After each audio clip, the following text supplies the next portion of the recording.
Hey, there we go. Raging Zudor here. Happy Saturday, everybody. Valheim, everybody. Definitely Valheim. No, wait, it's Saturday. It's not Valheim Day. It'll be Valheim Day later. I guarantee it. That game is too addicting. I have homework. It's not gonna get done. You got some serious echo there, Mr. Pseudo. Yeah, we got some double pseudo for double success. Are you perchance capturing your loop back in voice meter? No. Try again. Say something? Now it has completely died. Okay, now try again. Hello? Yeah! I fixed it. Hey, we did it. It was actually me by accident. I had, for the audio sources, it had the default and then also selected it as well. So I don't know if that doubles it. Like if I click this, I didn't even know you could do that because it's usually you can only select Now one. I want to try. So if I do this and then also this. Oh! No, it just cuts out the one and flicks over the other. I managed to do two, and it selected my default and had default selected, so I guess it was doing both because I break shit, I guess. God damn it. I want to multi-select these things that are not supposed to. You hold control. Oh god. Okay. All of the inputs. How many rages can we get? We can hear many of the rages, and honestly, more than one is just too many. Rage. The world is not ready for that many rages. It's just not. Fun. It's just not. So how's everybody doing this weekend? Hey Raven, hey Board, hey Pookie, hey whoever else is lurking that Twitch hasn't told me about yet. There's always a few. Always a few. Because Twitch is so damn accurate. As much as we rag on Twitch, it is a pretty amazing platform considering how many people use it on a day-to-day basis, and it doesn't crash. It has issues, but I've never seen it go flat out down. Why am I so dark? Why are you so dark? Why? I've even got my lights on. What are you doing to me? So how's everyone doing? Your camera is auto exposuring.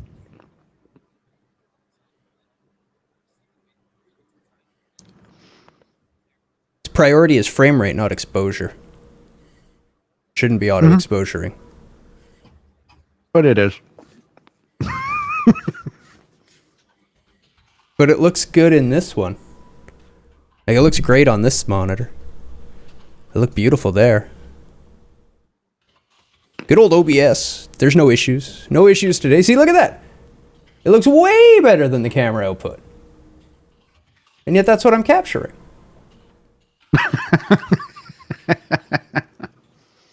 Good job, OBS. Yeah. Seriously, the OBS project is amazing, and I am blown away by how good it is for being an open source free piece of software. Absolutely. But come on, guys. Anyway, how y'all doing? Feels like morning, but I'm fine. That's good. Why does it feel like morning? Feels like morning to me too. Us play Valheim. It does feel like morning to me too. I don't know what time is anymore. I had 2 days off. There we go. Yeah. All I did was play Valheim. I don't know why the webcam settings were changed, but they were. Now this looks way off. Okay. We'll worry about that later. Right around the same time there, Raven. Yeah. I woke up around the same time too. I just got up and started playing Valheim. I got up and started playing Pokemon, and I have now completed my original 151 in Pokemon Go. That's good. Very proud of myself. Who I hit my player-defined win condition. There we go. Now it all looks great. I look wonderful everywhere I look. Ha! Let's talk about world building. Yeah, I've been looking forward to this one, even though I've done zero homework and research for it. I really like this topic. I really enjoy world building. I'm not very good at it, mostly just because I can't constrain myself. Yeah, yeah. I kind of just free design, but it's a really interesting topic, and It it's something is. that anyone can do. You don't need any tools for it. It's just an imagination and a piece of paper and a pencil. But there are different ways of approaching it, which is what we're talking about, and different ways of doing it well. I'd like to talk about some examples of bad world building if we can, because that contrast of good to bad really helps reinforce what about the good is good. Go ahead, Rach. I would just like to suggest that we do a definition of world building at the beginning of the show before we dive into the bad, and then work on some of the good. Yeah, that's fair, because it is very similar to other things such as like setting design and level design, but it is still But quite it is a big distinction. not the same thing.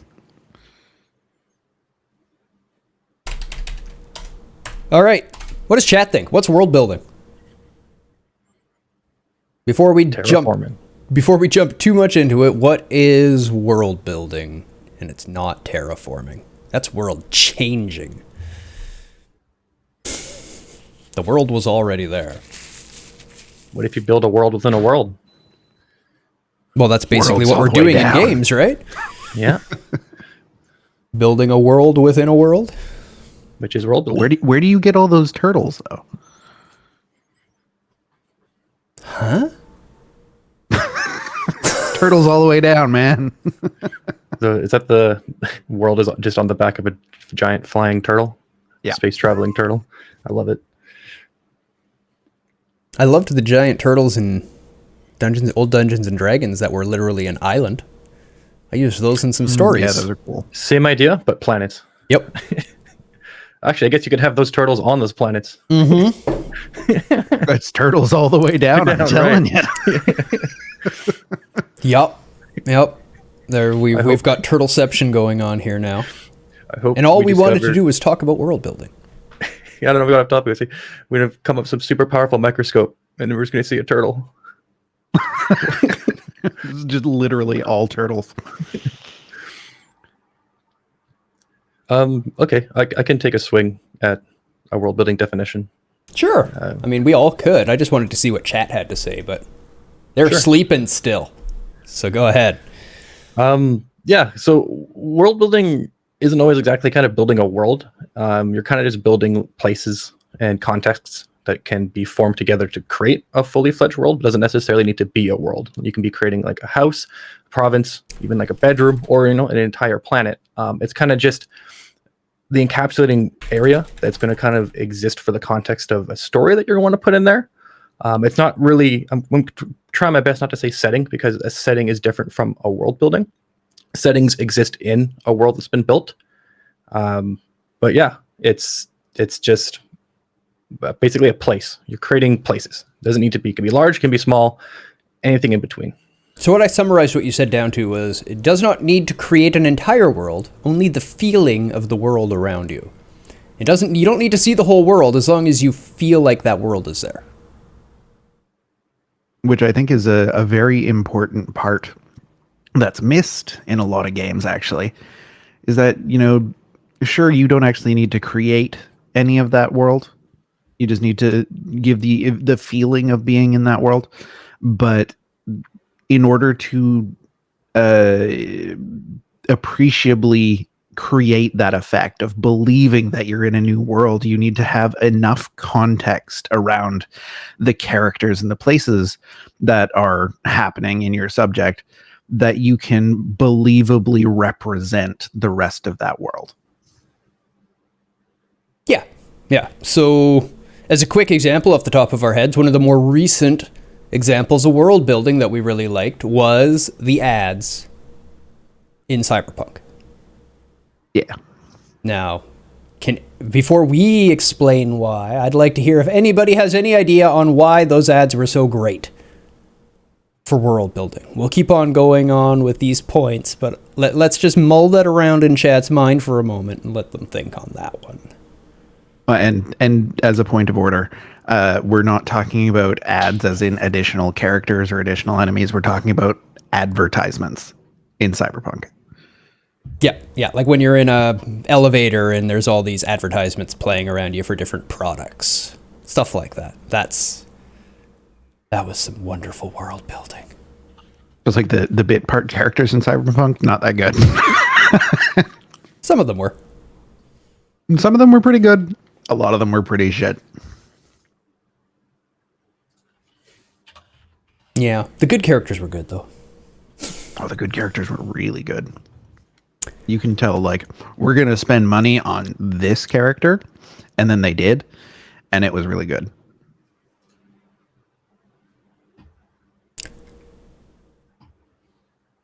So what about your guys' favorite games while we let them mull that around? When you think world building, what's the first game that comes to both of your mind, Rage and Suda? Chrono Trigger. I don't. It's just. Surprisingly, probably Grand Theft Auto. Even though it's not a super depth world, just the way they do it is just great because most of it's kind of delivered by, subtle lines throughout dialogue, and a lot of it's just listening to the radio. You get a lot of background to that, and the radios in those games are actually hilarious. Like the talk shows, they put a lot of effort into that. I remember listening to them. And just the overall silliness of the whole world. It's consistent, and it's just, when I think about it, everywhere from 3, Vice City, San Andreas, like they all have very distinct worlds that they built for them. And the thing that helps with that is just, the actual the land of it kind of is mostly the same. A lot of times it's Liberty City or mostly city stuff, but it's just all that kind of subtleties and the background stuff that they add, from just context. Well, two cities are never the same. Like if you know a city well enough and you look at a picture of the city, you can tell what city that is. It's got its own personality. It's got its own feel. Yeah, but they use Liberty City a few times. And then like Liberty City from 3 versus like Liberty City in 4 has different feels from even just, different eras and just the different worlds of the ones, a bit more Russian gangster underworld, and one of the ones, a bit more Italian gangster underworld. So it's kind of cool to see that. For sure. Are they in their different eras, you were saying? So that also would make up for quite a different personality. Like if I look at a picture of Vancouver in the 80s versus Vancouver in 2020, those are very different pictures, and I can tell which one is which at a glance. Yeah. Pretty quickly. Very easily. Turns out Vancouver's grown a lot in 40 years. Oh, yeah. Even in the 20 years. 30 years. A lot of those, like the last 5 years. This place has exploded, man. Yep. And that's so that's a lot about personality. So I haven't seen anybody say it yet, but I wanted to get out what is world building? World building is personality. I think that's a good one-word sum-uppance. Yeah. Like it is the personality of the world that you exist in. Yeah. Well, the game exists in, I should say. Well, if you're playing the game, you exist in it. So, yeah. Depending on whether or not it's a self-insert character. Yeah. Yeah, you still exist within that world. We definitely exist within Valheim. Dragon Age Origins has good world building. Why? What about the world building made you feel that it was good? What gave you that sense of world? And we ask at least partially because we haven't played it. I have. I finished it. Oh, you haven't? I've never played that one. I quite enjoyed it. It was a fun game. Yeah. I've almost 100%ed it. Good. I like to hear people are enjoying that company out of Edmonton. BioWare. I like to hear that people are enjoying BioWare's games. We're not talking about a specific game, Howling God. Sorry, Rage. They used to make really incredible RPG experiences. Just like incredible RPG experiences. And then, well, EA happened. Yeah. So that first Dragon Age was great, and that's the one he's talking about. I didn't like the ones after it. I tried the one right after it, and I played it for like 10 minutes and went, oh, they tried to make a single player MMO.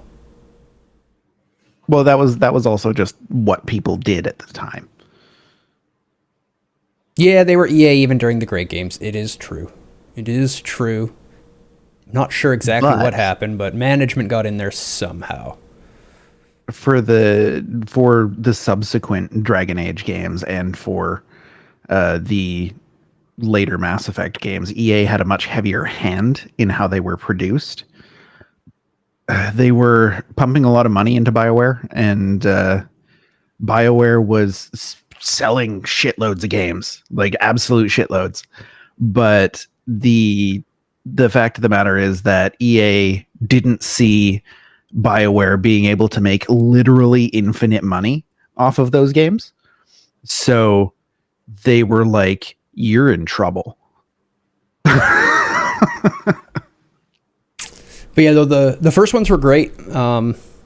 Apparently there's this big strong dragon partway through the game that you're supposed to like meet and run away from and get all the gear you need to kill it and then come back all prepared and kill it. But I just saved and worked on my strategy until I killed it when I found it at like, 10 levels lower than I should be with no gear and just few lucky rolls, a right approach, cast every spell in the world, and dragon died, and I was like, yes! And I got all this crazy gear, and then just the rest of the game was a joke, because I had all this dragon skin armor and stuff like that after that. Management did. The reports about the development of the later games was that management kept relying on BioWare magic and sheer luck. So that's but they were being pushed by the publisher. Yeah, this has been happening a lot, and we're finding this with the companies that Amazon has been trying to form too, where it's like similar to like movies. You can't just give a movie a $200 million budget and it's going to be a great movie. You can't throw money at these art forms to have it work, and it's kind of been something that's been happening quite a bit in the industry, because a lot of people are, they're spending all this money to form studios and then they just kind of bomb and they're not too sure why. And it's like, well, creativity is a product of culture. You need to create a culture and cultivate a culture. And if everyone in the building is working on the same project and believes in the culture and wants to, create this game, that's when you get these amazing games, because it has flavor from everybody. And so when a team comes together, we have it. When it's processed by just, fueled by money, you're getting paid for it, becomes really regimented. You're not going to have that creativity. You're not going to have all that sauce and flavor that it takes to have great games and great movies. We're finding that a lot. I think hopefully with the resurgence of a lot of huge indie titles, publishers will notice like, hey, we don't really need to be doing this. We can kind of buy buy indie studios if we want, and then kind of let them have their free reign. Kind of be a bit loose with our overhand approach, at least hopefully. It's gone from creating the studios to kind of just buying them and just letting them do what they want finally, instead of buying them and being like, we know how you should actually run. Even though you're successful, we know the way to be more successful, and then driving the poor studios into the ground. Absolutely. Yeah, a little bit of a rant on publishers. I 100% agree with everything Pseudo just said. One of the most important things for making any form of art is vision. And it's nigh impossible to have a clear, cohesive vision with a team of like 1,000 people. Yeah, you need to have somebody top reviewing everything, looking at everything, and deciding this fits my vision, this doesn't fit my vision. Like Hidetaka. That's basically how he does Bloodborne. Nothing gets put into Bloodborne until it gets put in front of him, and he goes, yes, this is exactly what I envisioned. And that's why that game is so meticulously put together, and everything fits. The intro of Origins kept the world small and then slowly expanded the world as you made progress. Yes. Which is a great way to ease people into a world. Yeah, but you don't need to be eased into the world, although it can be easier to digest the world that way. If it's just an entire world dumped down your throat instantly, it gets difficult. So we've got dialogue for the favorite tools. In-world media I've added, because that's one of my personal favorite. Pseudo mentioned one with the news on the radio for GTA series. I talked about the advertisements that are in Cyberpunk. If this kind of stuff is done well, you can get so much personality across about the world. Like the ads in Cyberpunk, it's not just telling you, hey, look, we have these products for sale. It's giving you a feel for the whole world and what it's become, because they're advertising cocaine and methamphetamine and crazy stuff like this on the news. All of a sudden you're like, wow, this world's gone to shit. It becomes very, very clear very, very quickly without a ton of work. I mean, there's definitely effort there. Don't get me wrong. Yeah, so I think we should abstract a layer above this and define some things. So I think the two ways that world building, at least for the video game medium, is exposed is by setting design and by narrative design. Those are kind of like the top level of the tools to use to kind of expose and tell you what your world is. Because, if you build a world, you then have to show it to, your viewer or the consumer. And it's like, well, how am I going to do this? And you can do it through, explicitly telling them tidbits and story or setting. And setting is kind of, what we were saying for like the news and TV programs is not really part of the narrative or main narrative. It's just, part of the background, part of just where you're existing right now. There's a radio on and there's stuff on there. There's an advertisement on the wall that's, showing someone snorting cocaine because it's cyberpunk, and that's what's normal now. You should be writing this down. Do I have I guess I do have the link. I'm like terrible at talking and writing at the same time. Sure. I'm going to abstract a level higher. See if I can do this work. So we'll do setting design and narrative design. We'll go through a few examples of the games that do one great, the other maybe not so great, and some games that do kind of both great. And there's different types of each too. These are all kind of just other topics that we'll probably cover in different videos, and probably have covered some already. But it's all kind of, you pull these together to kind of create that world. Because what worlds are places, and you can create a place, but you need to, have a way to communicate that, or, have what's going on. So if you have a place, let's say it's just, you have a town, you have it in a, and to give it that flavor, you do setting design. So, okay, well now it's, a medieval town, or it's, a futuristic city. And it's like, okay, well now it has a bit of a setting. Well, now we need some narrative design. It's like, okay, well, an example of cyberpunk, it's a futuristic city where, corporations are running everything, and you're trying to, take down a corporation. Or maybe it's a medieval city where there's plague everywhere, and you got to figure out, what the plague is. And through that, you can create questions. And when there's questions there, like, why am I here? What is going on here? What is happening? You can constrain your world design and answer those questions. And by answering those questions yourself, which are the same questions your players are going to have, you've kind of give yourself the steps and the tools to actually build your world without just trying to free design and plump everything in a Word document and then try to filter out what you're actually kind of trying to do. And I feel like between those two tools, those two tools are sort of the root to build your world. And by combining them, like Pseudo mentioned, your setting design will greatly inform what you can do with your narrative design. Say, like we mentioned, it's a medieval town that this game is set in. Like, this whole game is just going to be set in this one medieval town. Okay, well, what do you need to do to make this like feel like a medieval town? I mean, you can't have technology. You're going to be basically a large group of peasants. How do we deal with that? Okay, well, what are some of the things that you're going to be struggling with? This is something that can be included in the dialogue. Like, people are going to be worried about winter. People are going to be worried about having enough food. Going to be worried about having enough, fabrics to be able to create warm clothing.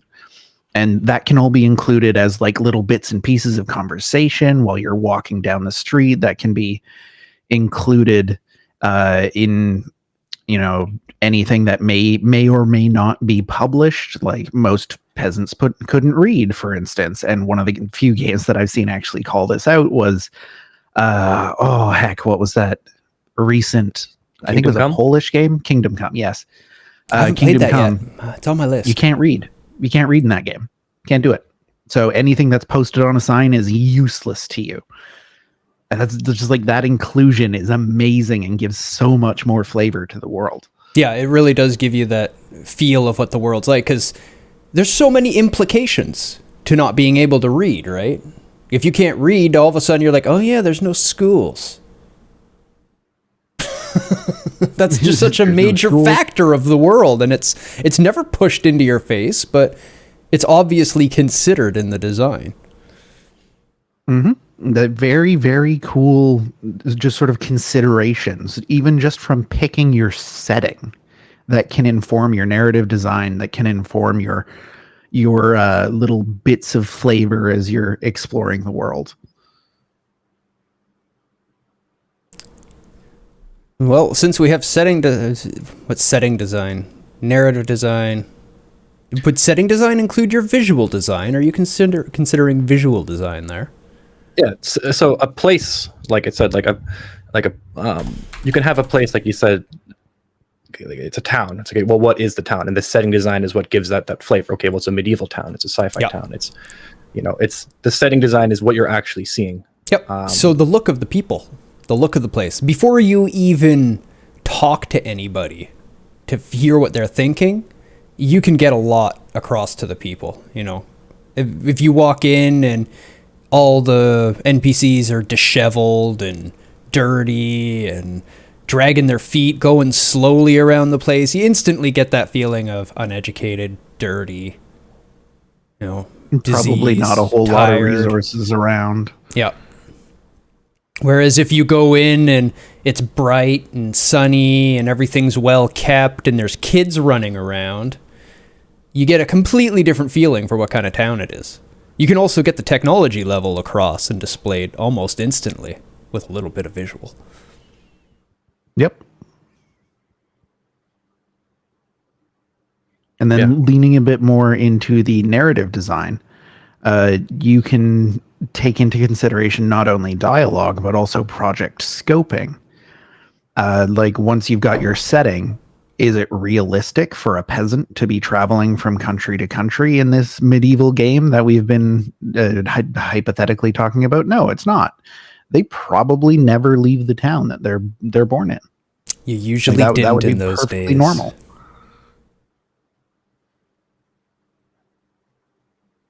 So you're going to have to design your narrative within this one small chunk of setting, which means you're going to have to put more detail in. Yep. Storyline beside this, so people fully understand. Yeah, and you kind of like there's different, like I said, we're kind of going for approaches as well. And the nice thing about approaches, you kind of can just choose what order works for you. Since it is kind of an art form, it is designed. There is no cookie cutter formula that's going to work for everybody. Different designers have their different methods. You kind of just need to play around and find what do you like to do first. There's no order to do these things. You can build out a whole world in your head first, and then start kind of designing the setting, and then start kind of designing the narratives that are fitting the setting you want. Or you can you can design a whole narrative and go more conflict oriented. Kind of choose a conflict that you want to expose or go through, and then as you're building your conflict, say, okay, well, what world and what setting fits this conflict, and then kind of build it around there. So there's always kind of those different approaches you can take from like which end you kind of want to start on, and they have different pros and cons to each one of them too. Like I say, it's kind of something you have to feel. I typically try to do conflict first if I'm trying to do more of a fixed design. If I want to, create a story, it usually helps for me to start with the kind of story first. And what do I want? What do I want the conflict to be? What do I want lessons to be? What do I want the arcs to be like? And then after I kind of get a general mind map down, I'll look at it. I'm like, okay, well, what kind of world and what kind of setting would best fit this? Because you can take a lot of stories and you can apply them to different settings. And you see this a lot with like Shakespeare works. You'll have, typical Shakespeare, which takes place in its time period.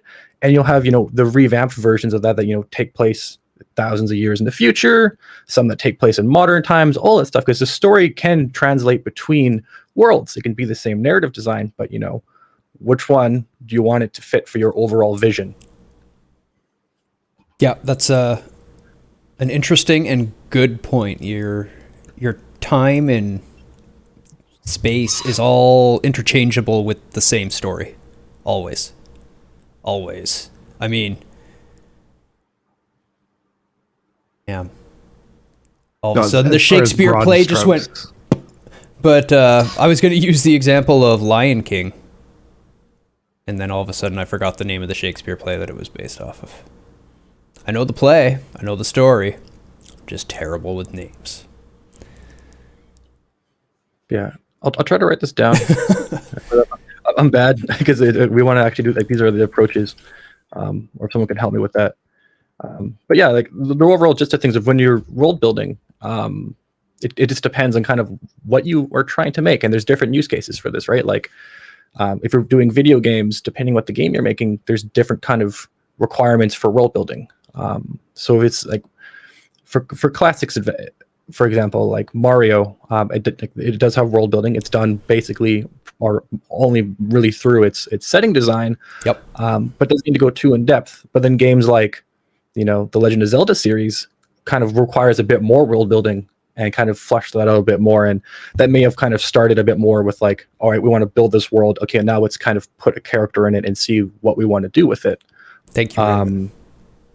And I forgot what my third point was going to be. Oh yeah, D&D is a really good example, or just tabletop RPGs in general, for kind of world building tools and design. And because most of those games, when you're playing with a dungeon master or game master, if whether it's a prefab story that's that you can buy like a book, or it's a homebrew. I know a lot of people who like to make their homebrew worlds, and the ways they go about these are all different. And you don't have to set yourself in stone. And if anyone's ever tried it, it can be quite fun.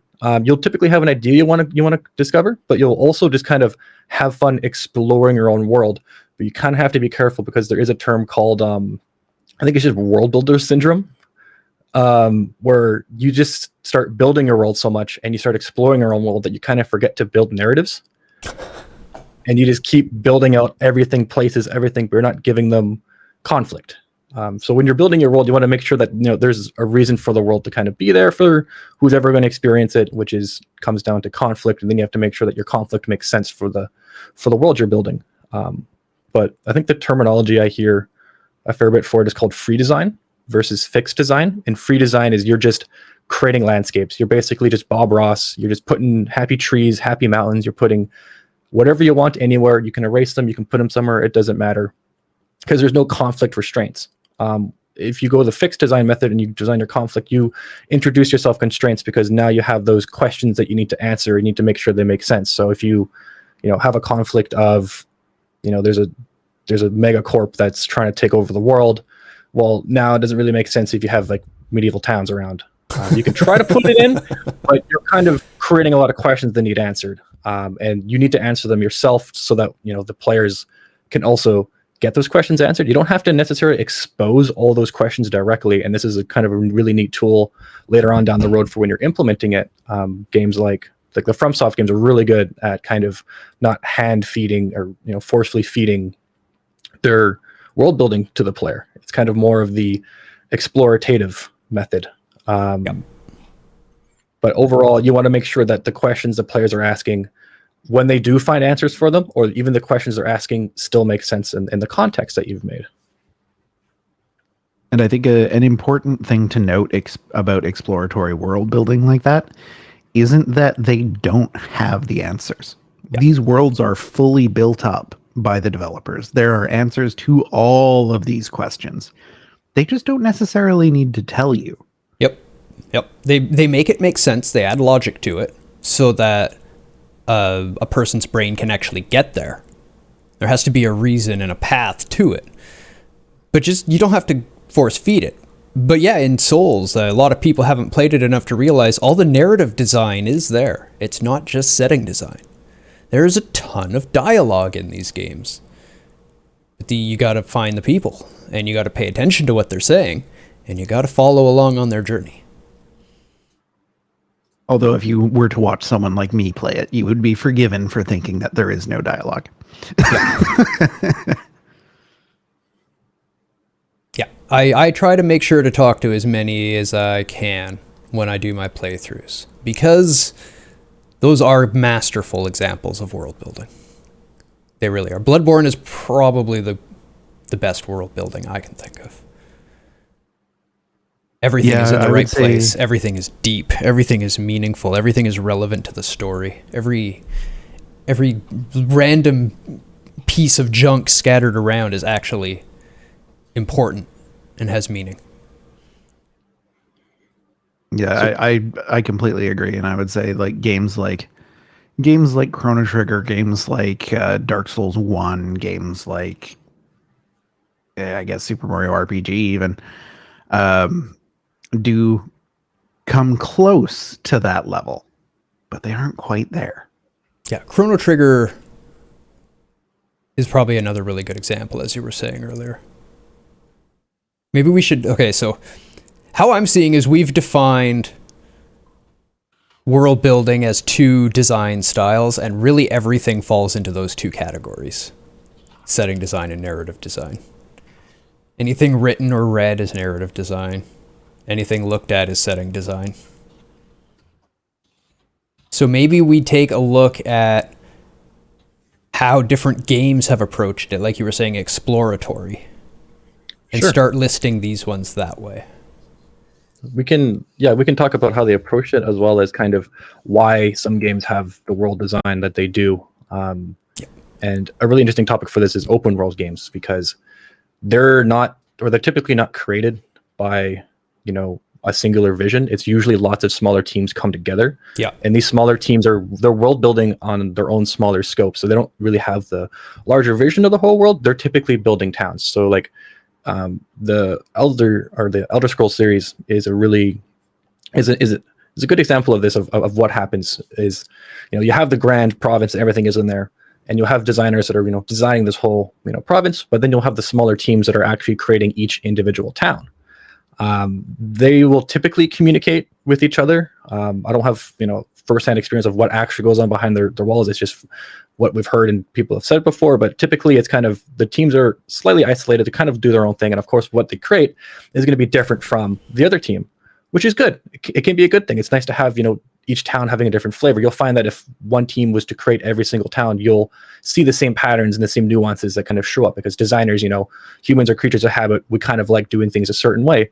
The downside to that is that you can break your consistency very easily, because now you have, things kind of all over the place. Okay, well, this town was smaller because, this is trying to match the world we're in. They won't be able to build big. And then maybe the other team is like, we just want to build a giant town because, it's fantasy. And then, you're all of a sudden you're like, well, story-wise, they can connect it, but you can kind of start digging yourself in holes a little bit. But at least for those giant open world games, the reason why you see that is, typically because it's different teams that have actually built all the different areas that you've kind of went to.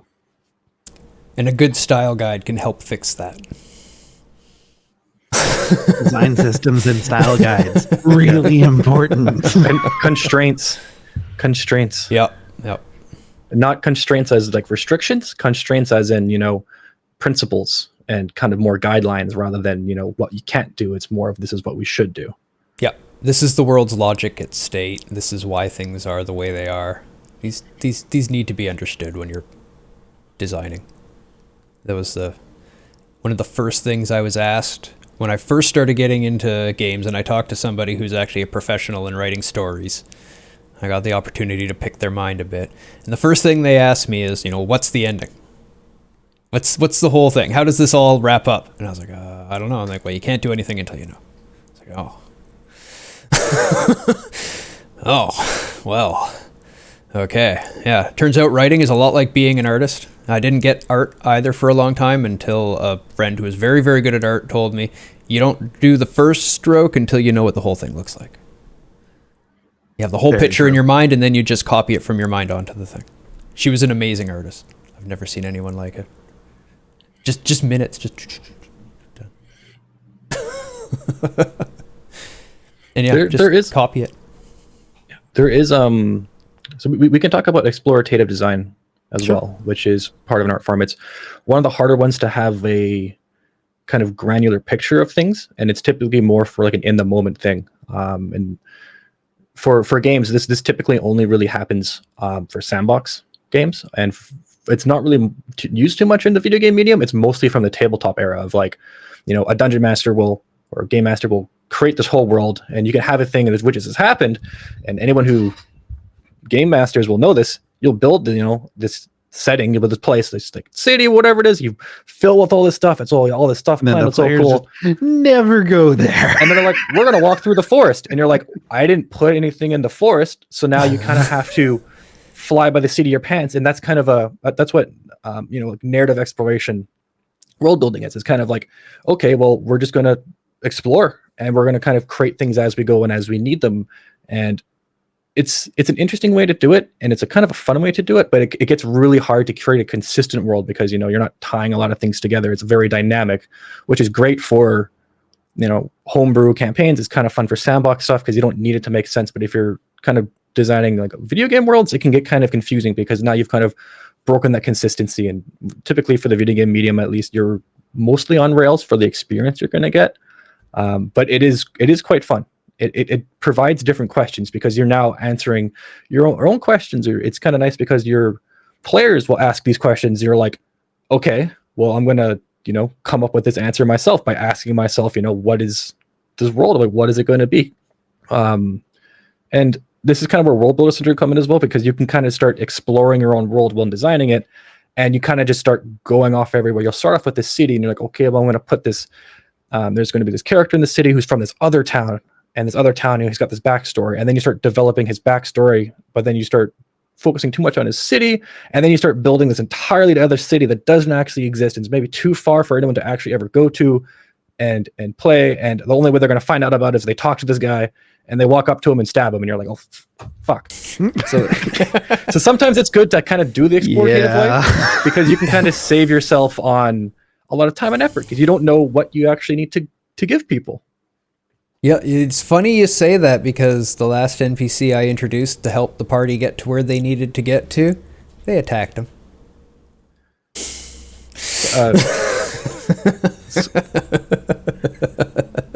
I think that was me, wasn't it? Small side note, but kind of an example of this explorative world building. It was an example I saw on the internet quite a while ago. I won't be able to give shout out to the credit to the person who created it, so I'm sorry. But it was a fantastic idea. What they did is in their D&D campaign, they had a bridge over like a river, and there was a troll that was kind of guarding it and kind of in their way. And the party walked up and just kind of attacked and killed him. And then when looting his stuff, they found like a bag of gold as well as a bunch of tools and builder's tools. And then what they found out and learned is that the troll was actually the person who built the bridge. And he was not really asking for a toll, but asking for a donation in exchange for the bridge he built. And they just straight up murdered him and stole all of his money and then used his bridge anyways. And from that context, you now have an understanding of this world. It's okay, maybe it's not so violent. There's nicer people around. Maybe we shouldn't just murder everybody, right? And it's not something that you have to just explicitly tell, but stuff that can be found just from, exploring, and then exploring not even just actual places, but belongings and items. And even not even just text context, but just overall context of things.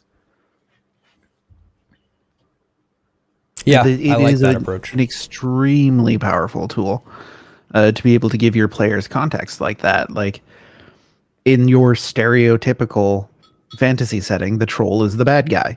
That's just how it is. But the world that you can build could be one that is more, cooperative. It could be that these other races are accepted and they are just part of society. And if your players then go against that, they have consequences to face. So we can bring up this as a topic, kind of working with against affordances. And this is another kind of, it's a nice tool to use, mostly because we live in a world. So we have a lot of affordances that we can, draw into our world to give the player. And you'll find this kind of from a lot of stories and a lot of games is kind of, they play in your affordances, you already know what a city is. It doesn't need to explain what it is for the most part. But then you get into kind of, sci-fi, futuristic, or if the world is kind of very unique and different, you're going to have to explain a lot of what's going on. Otherwise, the player is not going to know. Like you, as well as certain affordances you want to play with too. Like when people see trolls, they're going to assume they're bad because in most fantasy fiction, trolls are bad and they will attack you. But if your story you wanted to build, this whole troll world with like a troll island that, maybe they're not all evil and, it's just a society, you're going to have to deal with and navigate around that affordance that a lot of players who have previous fantasy experience are going to assume that trolls are evil and, are going to try to destroy them. Oh my god, employee of the month. I popped the meaning of affordance into chat for anybody that watches this and doesn't know what affordances are.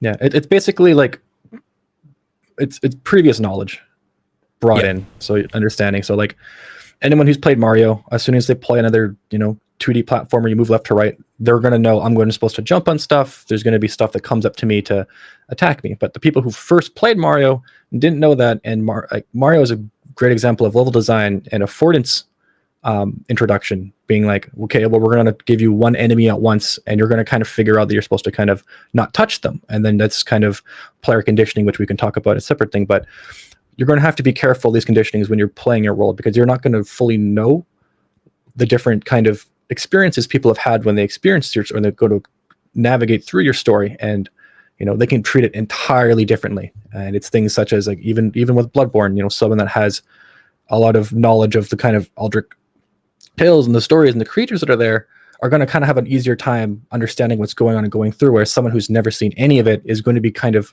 lost and a bit confused at first. And then you have to make sure you have the tools there to still explain what's going on without force feeding it to people who already know and boring them.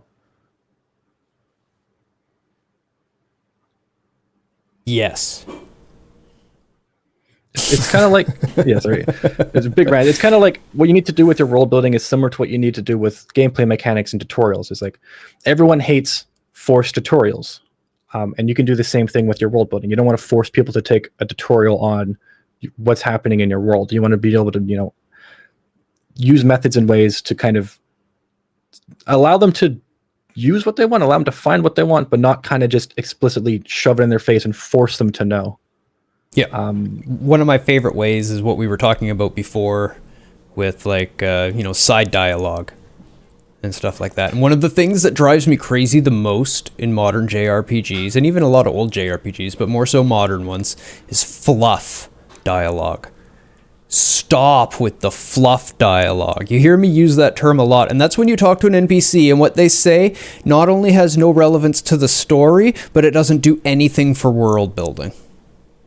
Like, you have an opportunity to use this spot of text that you've taken the time to create to deepen the world that I'm in some relevant way, and you've chosen to say something like, "It's a nice day today." I don't care. I'm out. I can see that. Why are you telling me this? Why have I stopped to interact with this character to get this content?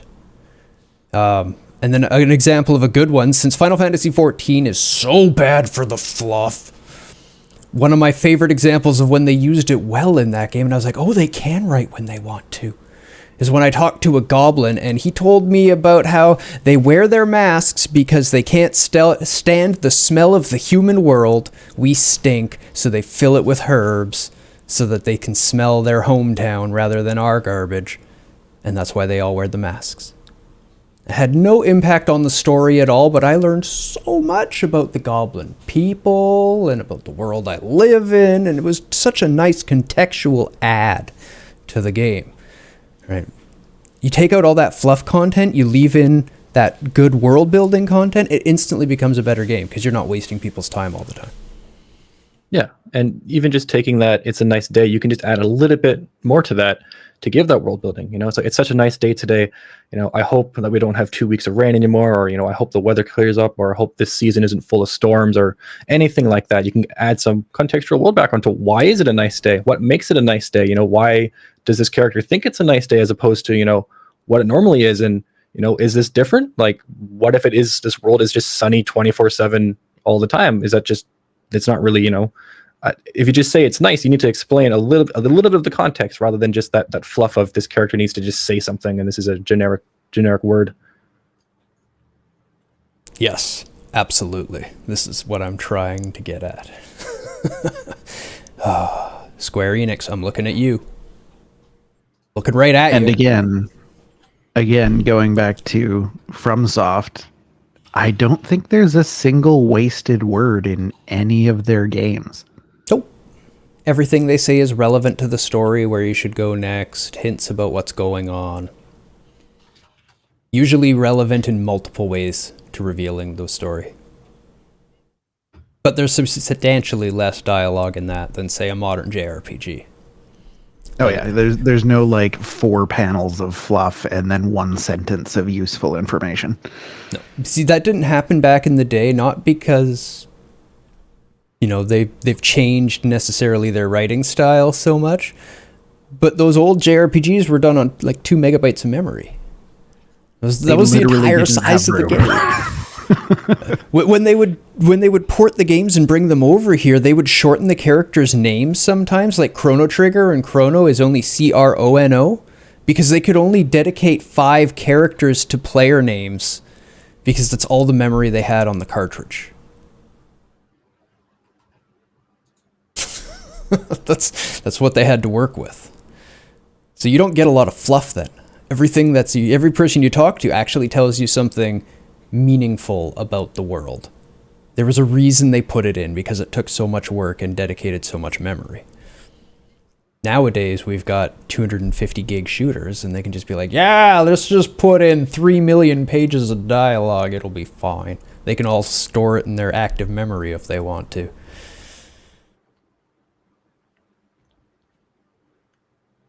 Stop it. Completely unrelated Stop thing, it. but I saw a video of somebody building a computer with 128 gigabytes of memory. Yeah. Why?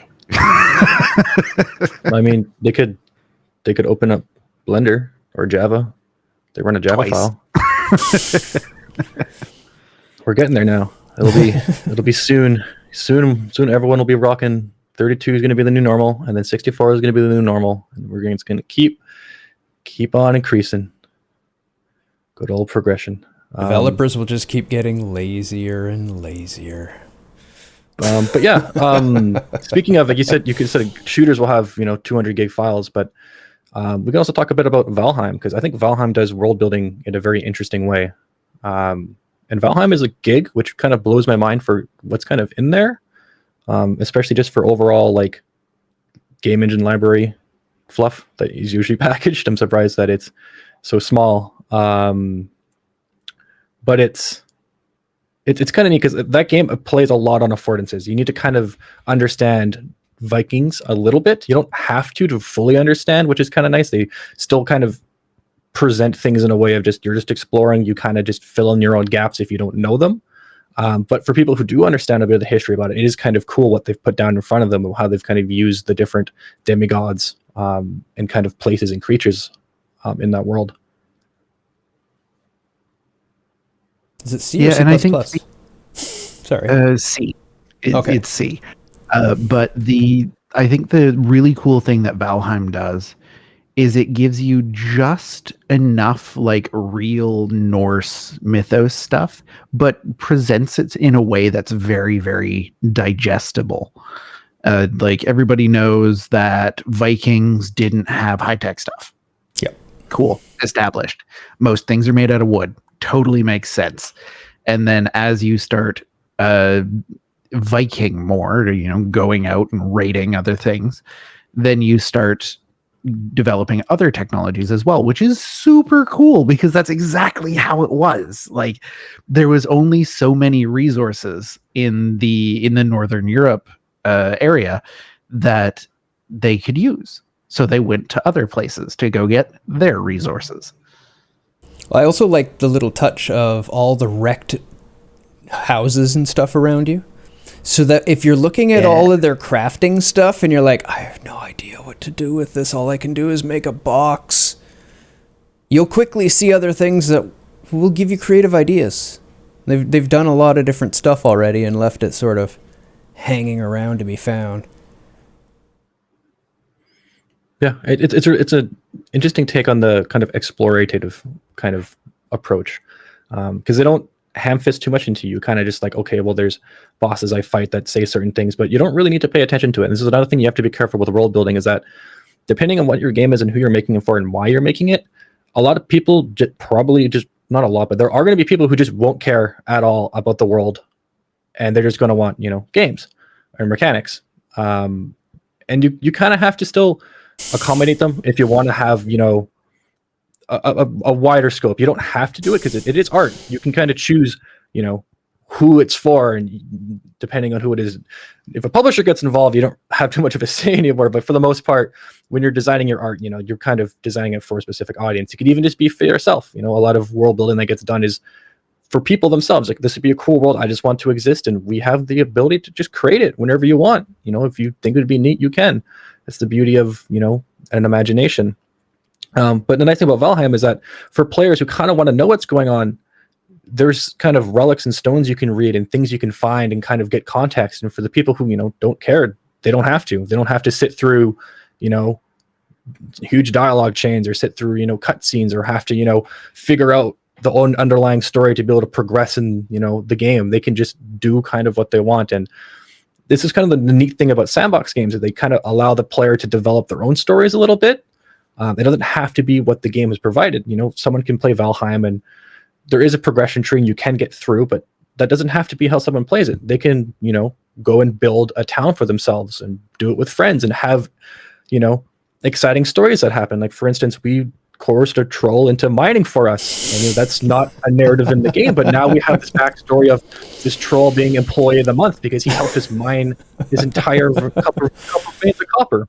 We still have to mount his head in our base and put the employee of the month sign on it. Unfortunately, he is retired. Forcibly retired. Yeah, it's still a neat thing you can do, as well as not, still allow the tools for people to still create their own stories and their own worlds within your worlds. And that's just kind of keeping things a bit abstract, not forcing them to course to your narrative if this is what you want to do. And it can be incredibly rewarding. The creator of The Sims, I believe his name is Will Wright. I apologize if I get that wrong. I have a terrible memory. That's what he really wanted to do with The Sims, is to kind of create a system where people can create their own stories. And he did that through the kind of scrapbooking mechanic where people can take, originally he added scrapbooking for people just to take pictures of just what they were doing and kind of what was going on in the worlds and the stories they created. But then what people did is took that a step further and used the kind of camera and scrapbooking mechanic to create full-on storyboards and full-on actual stories that don't actually exist in the context of The Sims. They've kind of just used it as a tool to create, entirely different worlds that aren't just constrained in that. And he thought that was absolutely amazing and kind of went beyond in what his original vision was. So a neat thing about world building is you can create your worlds, but then also still put the tools that you made for creating the world into the world itself for people who are experiencing the world to further build the world on their own terms. Which can be very tricky if you're not approaching it as a sandbox. A sandbox environment lends itself to emergent gameplay. Narrative-focused games, significantly less so. Fallout. I mean, I didn't say it. I was certainly thinking it loudly. Yeah.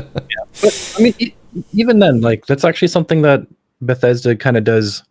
I'm not going to say it well, but that's what they kind of provide in the Skyrim games is, such a loose-fitting narrative structure that it allows people to kind of create their own experience and story through it. It's not when someone plays Skyrim, it's like, well, does anyone really care too much about the main story? It's the story I created as my character running through this world and experiencing things as they happen.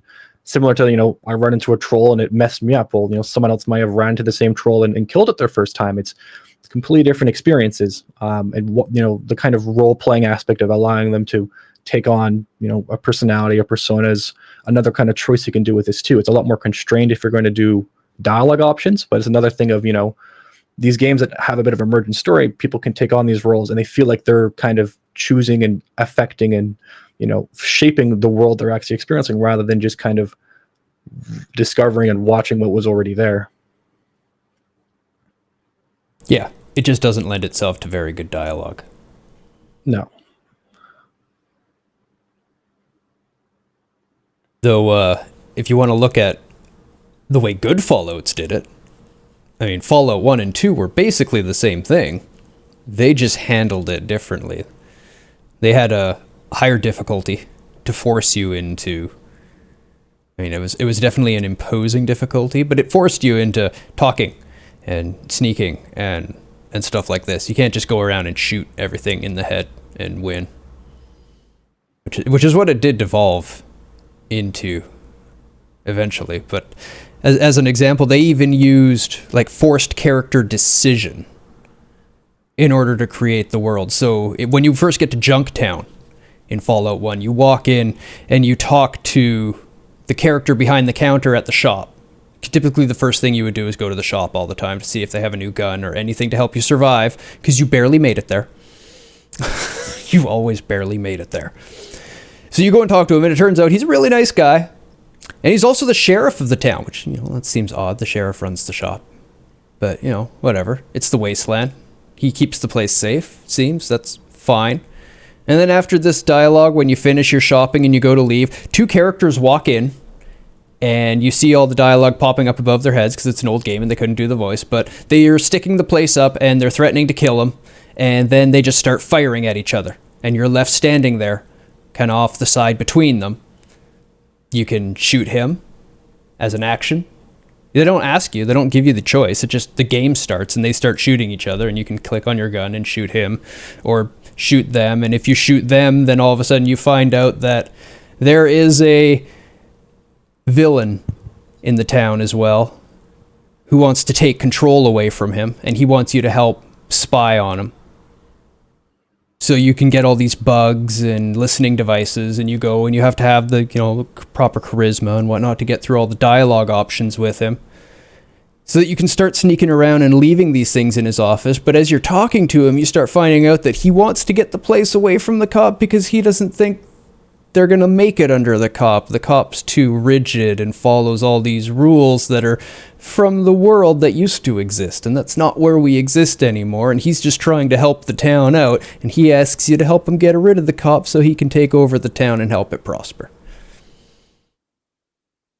Which is a sign of great writing, because it then raises a whole bunch more questions. You don't know any of these people. Like, who's actually telling the truth? Who's got these values of keeping this community together? Are they maybe both just after power? You don't know. And that's all side quest. None of it's at all relevant to the story. You don't even have to ever go to that town. There's nothing relevant in the town. You could completely miss it, play the whole game, and never see it. Yeah. So, a more, I think it's from, it's like another, like a more modern example of this was Outer Worlds, which Same team. Is so good. Descended from the same team. Yeah. Is right in the beginning. It's been up. I'll try to avoid spoilers. Well, I was just going to say caution. Spoiler. Okay. I'll put my hand up again and wave around when we're done if you're watching and need to mute this at any time. Okay. Yeah.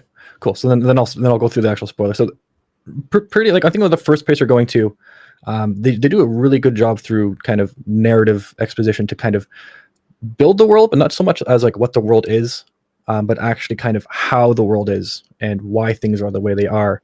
And it's right out of the gate, you're going to this, I believe it's a mining town that's kind of just descended into a bit of chaos. I think there's a sickness. I'm trying to. It's a fishing town. Saltines. Right. Yeah. And yeah, so there's a bunch of conflict already, and they kind of play on player affordances a bit with this as well. And you kind of assume that, the person running the town is going to be this kind of big bad guy, or evil corporation, or all this kind of stuff. And the people who have left are, freedom, like they're fighting for, freedom, blah, blah, blah, all this kind of stuff. But as you kind of go through, they give you both sides of it, and they keep it very kind of, not biased one way or another. They kind of allow you to kind of figure out for yourself, like, okay, well, this is the bigger picture stuff. This is actually, how this world is working. Everyone's actually just trying to survive. Everyone thinks that they're doing the right thing. And then they basically make you choose, okay, well, which side are you gonna side with? I'll let Daze probably explain a bit more of the actual choice and what goes on with it and the kind of ramifications for it. But the overall feeling, I think all of us were kind of like, damn, like it's been a while since we've had this feeling of just like actually need to think and actually pull into context the world that we're in and the effect that my choice is going to have to make here. Yeah, I think the best way to explain it is to just give my story, like how I experienced it and what it did when I cleared out the whole area. I get to this place and it's like, caution. This is final when you do this. Here's your choice. I was like, I don't know. Oh.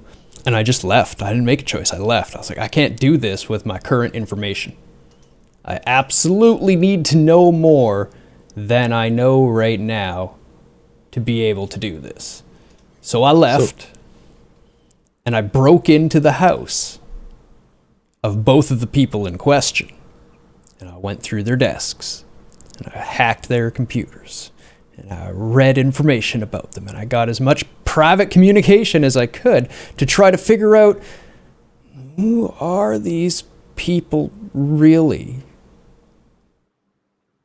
You can't really trust a person if you don't know them. That's the depth that drives you to find this. And then as you're reading all these personal communications, you're finding out what's happening in the world. Contracts between corporations. Everything you read was actually relevant to its world building in all of those comms. Yeah. And I think Obsidian's done a really good job over the past of just kind of having emergent narratives like that, because that story that developed from that as, a character has gone to a town that is, basically warring with itself. A bunch of people have left. And since we put the spoiler flag at the beginning, I'll just kind of say what the choice is. You kind of have to choose. The people who've kind of rebelled and left to build their own society ask you to divert the power from the town to them so that they can, continue civilization, because what they've built doesn't have enough, power to exist. And they're basically going to have to either die or head back into the town and kind of give in to the system that's there.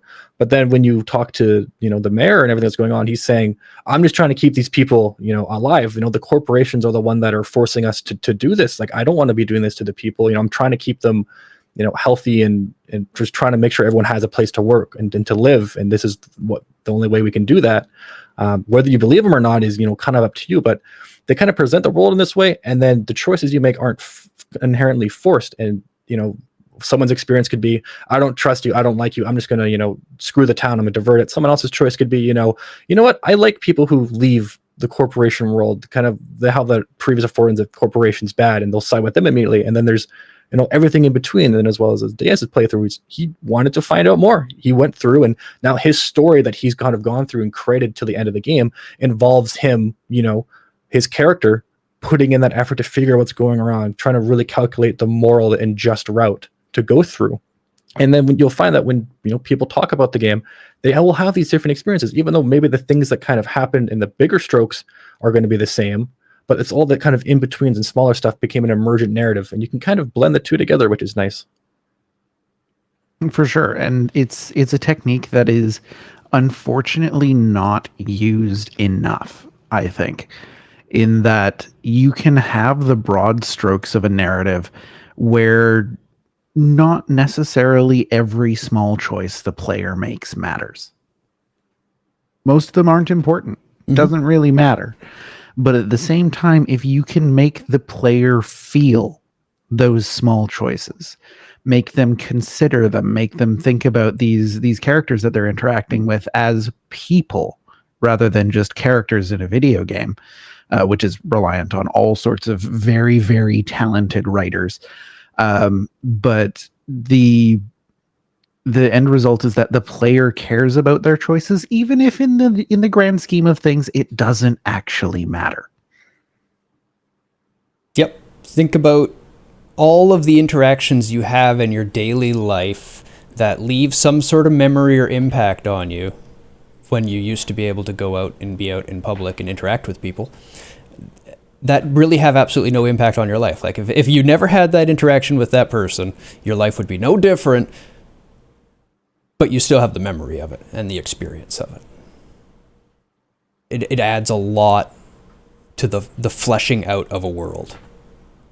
A lot. Yeah, especially like I was going to say, I think we got here from talking about sandboxes. Yep, we're still on Sandbox for the most part. This is yeah, all Sandbox type stuff. It's The just, world is a sandbox. yes, And it's in that emergent narrative, and that like the example for like the Outer Worlds and stuff and Fallout 2 is that you can still have a constrained narrative that the player has to do, but you can still have a sandbox experience for, you know, how they navigate that. It's just, it is very difficult, and if it's tried and not done well, then you kind of find yourself in a point where the players are, once they're aware of, you know, what's going on without having to, you know, really explore it, or if it's a bit too cliche, or if, you know, it's not engaging enough, it can become tedious and a bit boring, and even a kind of a bit frustrating if you're just like, okay, well, I know what you're going to ham fist me here, and, you know, let's just get it over with. I know this choice probably isn't going to matter, whatever, if they don't feel like they're actually having any effect, all that kind of stuff.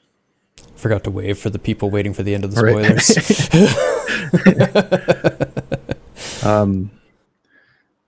Yeah. But typically world building and linear story kind of go way hand in hand, and it's kind of a really, it's one of the best ways to kind of, you know, have world building. You also don't necessarily have to, you know, flush out and have a high fidelity world. You can have like a lo-fi world where it's just, you know, very basic, and that's kind of how Minecraft started. It's like, it doesn't really need any world building. It's just, you're on an island of grass, dirt, stone, and trees, and you just start playing. And then, you know, that version versus what's out there now they've kind of started putting in a bit more story, and they have lore and they have backgrounds. But if it doesn't, you know, feel a bit natural, you can totally tell that it's kind of just been kind of shoehorned in, which is still fine, because, you know, players play those games for different reasons. Typing is hard. I'm really excited for how Valheim's doing things. I'm honestly like very surprised, because it's kind of approaching two entirely different play styles at the same time. It has that sandbox of just, I want to farm materials and build things like Minecraft, and also I want to progress and have a feeling of numbers go up, and, you know, process through a story and discover more of what's next, what am I going to find, and what's happening. And I think that, you know, there can be two groups of people playing. One is just, you know, going through and trying to get, you know, kill the next boss or find what's going on, trying to figure out, or, you know, see if there's an end to this world. And someone else is just, you know, I want to, you know, explore, or I want to, you know, build a nice house, or I want to, you know, collect these resources, or I just want to do whatever I feel like doing. They're both needed together kind of in this world, because if you're not finding the story and the progression forward, then you're not getting the next tech stuff. So you can't go to the new biomes and survive.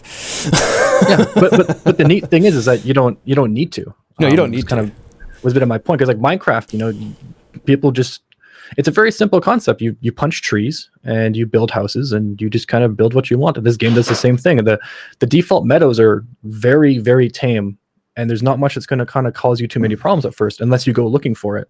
Yep. So people who just want that play style, the game allows it, and, you know, sure, and it rewards them for progressing more, because you get, you know, better technology, you can build better things. But right out of the gate, it lets you know this is what you can do. We'll even kind of give you abandoned villages to, you know, kind of teach you how to build a house right out of the gate with our building system. You don't just have to kind of figure it out by placing blocks and having everything else square. I think they did a really good job of that. Yeah. Loving the big game. agree. And one of the things that I'm really enjoying with their approach to it is, their approach to having a hybrid, both narrative driven and sort of free form play experiences. I went into the game just wanting to build Viking houses. Like that's all I wanted out of the game. But then, now that I've found that there is a progression system, I feel very motivated to progress through that progression system, and doing so makes me better at making my Viking houses. So like it's a very nice intertwining of those two methodologies. Yeah. I got a new trick, by the way. When it gets nighttime, I just run off to the edge and put down a campfire, and nothing really comes around the campfire, and then I just sit at the campfire and get rested until it's daytime. Works really well. That does work. I just run. I just keep on running. I just sprint fast. I found out now that nothing besides the fuck off bees, nothing can really catch you. Nothing can catch you, I think, is more what it is, because I think it's kind of like Kenshi. Yeah, I'm used to that kind of like I'm not gonna mess with that. I'm gonna run, and I've learned to like parkour off trees. Just like I'm gonna jump up and leave. But it's kind of neat because we have, like I said, we're all been playing in the same server, but we're all kind of having very different experiences. Yep. Like I've just been like I built a boat and I've just been sailing around, kind of exploring and running into stuff and kind of doing it that way. I haven't really been too much. Even on like the combat side of things, I'm usually just running through for the most part. I don't fight things too much. And then like Rage has been building this like massively awesome house. Spending a lot of time getting the resources and stuff for that, and everyone else in the server, in between and a mix of everything too. It's kind of cool. Yeah. Okay. I know we love Valheim. We kind of hard off topic there. So let's go ahead and start brainstorming for the last half hour or so. Good examples of unique and exceptional approaches to world building. So I guess since we've just been spewing on it and it's the game that's the flavor of the month, we'll throw Valheim on there. That seems like a good one. Yep. Yep. What else? I want chat to be able to give a few. So if you have any games that really, really stand out as unique approaches, things that like the way it did it, you haven't really seen it before, or examples where you've just never seen it on that level, just exceptionally. Well, Sure. I mean, I guess Bloodborne has to go on the list then. And that's for its depth. Let's put unique blend of styles, depth. Just everything in it fits. I learned stuff about the story by looking at the stuff sitting around the streets. It's literally that deep.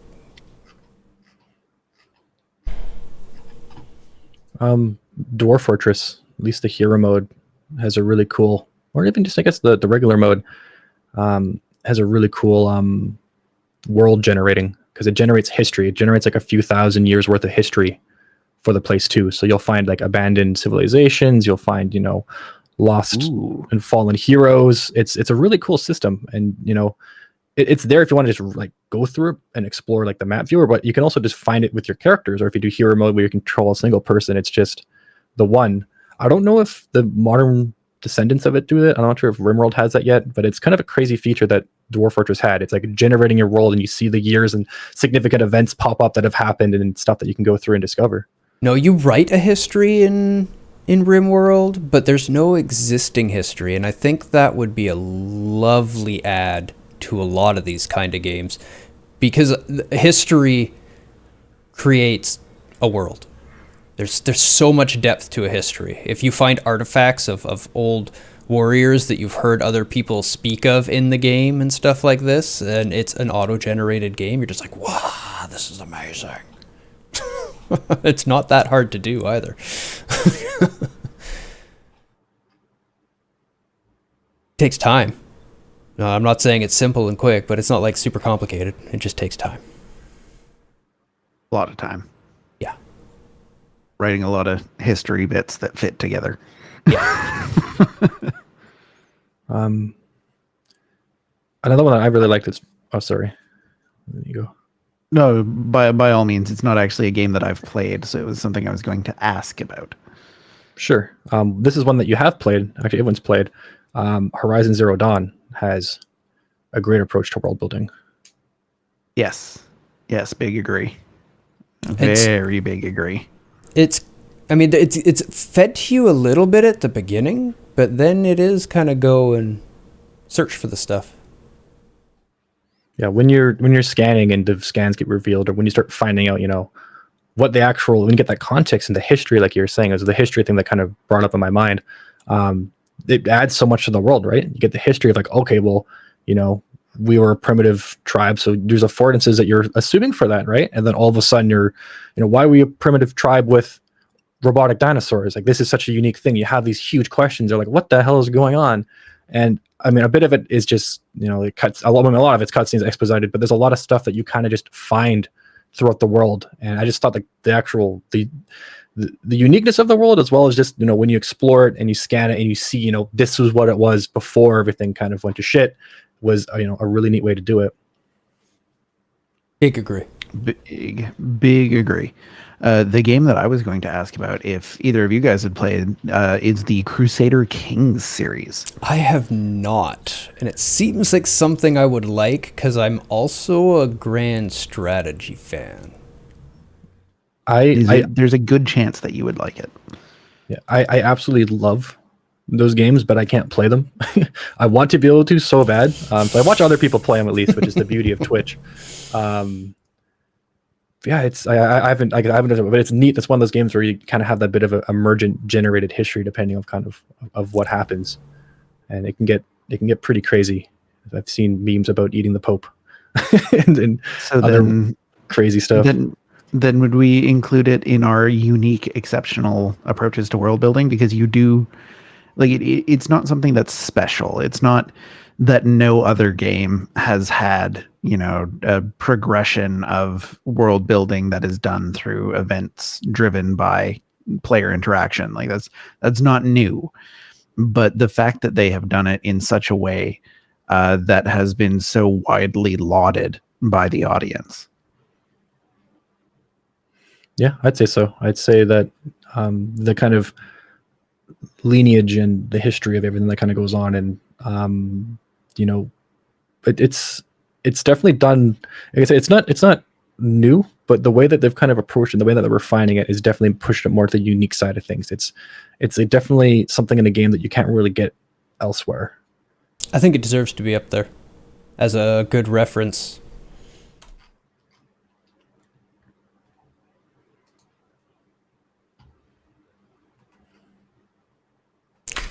Old topics done uniquely. This is sort of a, if you're trying to think of a good way to, or you're stuck on how to develop the world for the game that you're building, where you played it and it just feels flat to you. These are things that you can look at on how they've handled different problems and help get you there. That's what this list is for. Case studies are always the best way to go. But I feel like we got to put Outer Worlds, not Outer Wilds, on there as well. Yeah, for sure. Yes. Although Outer Wilds is also adorable. So, I mean, maybe that should go on there too. Yeah, that's it. Outer Wilds is a really, really interesting game. It is interesting. It is really, really cool. And it does actually have quite interesting world building. Yeah, through I've seen the time loop. Yeah, I've seen somebody play it a bit. It looked interesting. I'll leave it at that.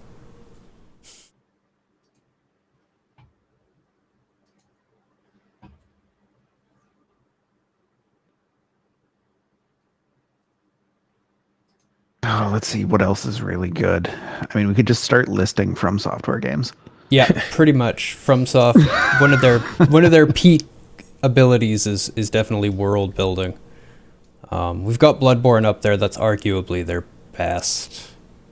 We can leave that up. Games with karma systems can be very interesting and unique. I'm trying to think of examples that have done it well. Maybe not necessarily well, but are just examples of it. Like the original Fable. Your world kind of changes depending on whether you're doing good deeds or bad deeds. If you're an evil character or you're a good character, the world around you does change, and the way that you approach are exposed to it changes. Just good and bad karma systems are just overall an interesting approach to having that influence on the world. And seeing the world through a bad character and seeing the world through a good character are two kind of interesting lenses to use. Yeah, they're interesting. Fable's definitely the first example of that system that comes to mind, but I wouldn't call it unique or exceptional. It just kind of had that system. Well, it was unique. Doesn't mean it was good. It was just, at least I can think it was one of them that was that first come to mind. But good and bad karma have been around since most like narrative-driven stories Yeah. were developing. I'm actually not a big fan of the current trend of having positive, negative, neutral answers for everything, and everything just has this like symbol next to it for exactly what it's going to mean. It makes conversation too cut and dry. Not telling you what your response is going to be, because you see like one of them that like it looks like the nice guy answer, and then you're actually just a dick. Yeah, I hate that. You're like, oh, because everyone has the role they want to play. Yep. And it's like, oh, this seems like it'll be nice. And then all of a sudden you click on it, it's like, I hate you and I want to kill you. They're like, I didn't want to say that. I liked how Fallout New Vegas did things, where it wasn't so much, fully karma rather than it was reputation. Yep. It was your reputation with places, and it was a little bit more, understandable if you're going to be a dick or not to a civilization, if they would like you or not. And I think there still was, I believe there was still karma, but it wasn't as effective as most games where you're just kind of like flatline evil. It's kind of just like you're a bit of a rascal rather than like a good-hearted. It kind of is more of not a reflection of your soul, but more of a reflection of your personality. Kind of, if you're the person who's sneaking into the house of someone else to steal all their stuff to sell it for money, chances are you're not, a super nice guy. Like chances are you're going to be more on that bit of an asshole side. It's going to be harder for you to, be nicer to people or have those kind of pleasant conversations. Yeah. So we did have a game recommended that we'll talk about as soon as we finish this topic. But before we left that, I've actually always been a fan of the D&D system of alignment. I think that encompasses it very well. I mean, there's some flubbiness around neutral, but the extremes definitely work very well. Neutral's flubby anyway. That is what neutral is. It means you're like, yeah, I'm here, I'm there, I can do whatever, it's fine.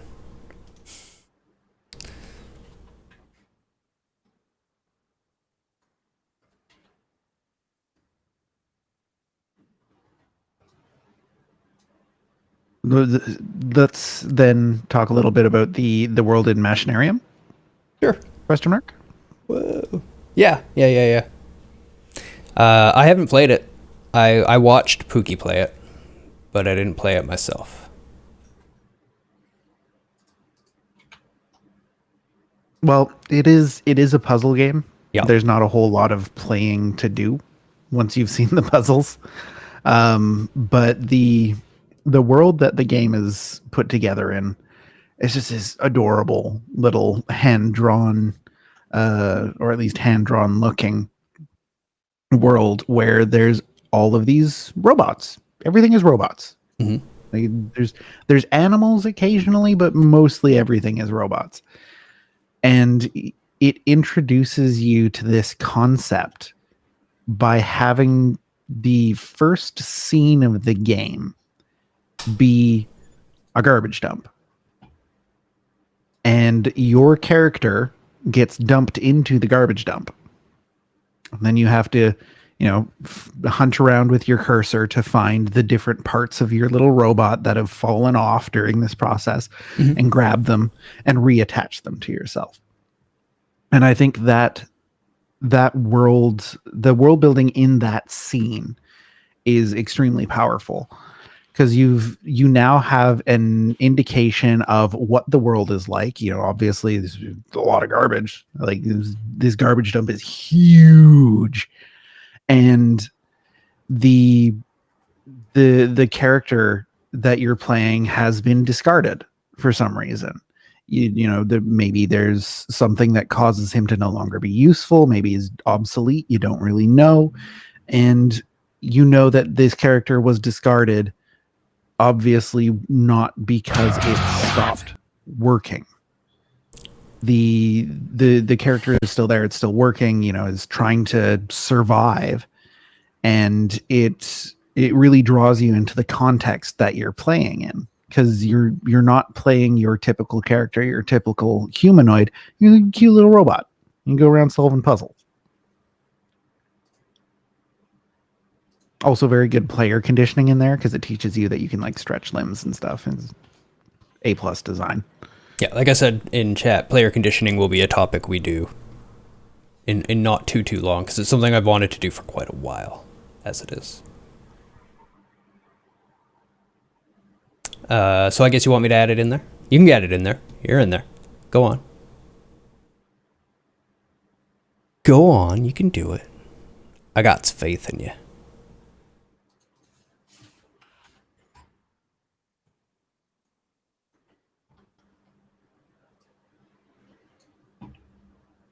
The very concise world exposed early raises questions well.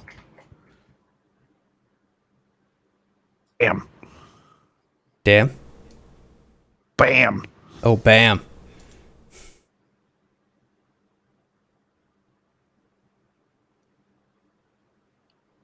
What about the world building in Diablo and Diablo 2? It's fine. Yeah. Yeah. Okay. All right. Like the original Diablo is StarCraft. Extremely shallow game. Extremely shallow. StarCraft is amazing, but the original Diablo is extremely shallow. StarCraft has Diablo that 2. scene right at the beginning where it has the very Starship Troopers kind of feel, kind of Western out country kind of feel as well. You know, it's still people. We're very similar to what we were. We've spread out a lot. There's a lot of areas of just wasteland, things necessarily not going very good. And then they slam into a Zerg driving the truck, and it instantly introduces Zerg, Lester. Yep. It teaches you all about this new playable race. I've seen a couple times.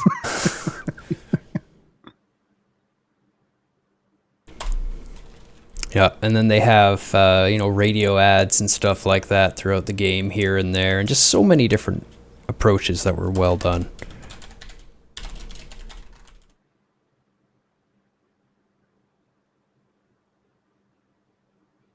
Many is fine. They did lots of stuff well.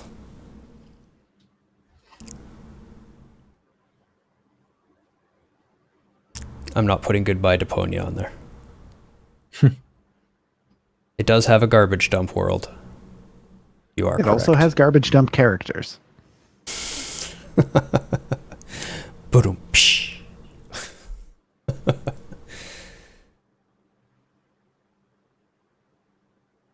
Or bored. I don't want to trash on the game too much, but yeah. But it's kind of trash. First one was better than the second one. Significantly, like surprisingly a lot better.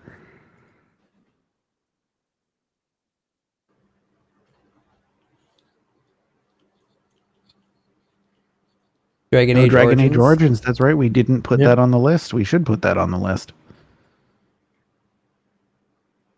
Not necessarily unique, but it does do it very, very well.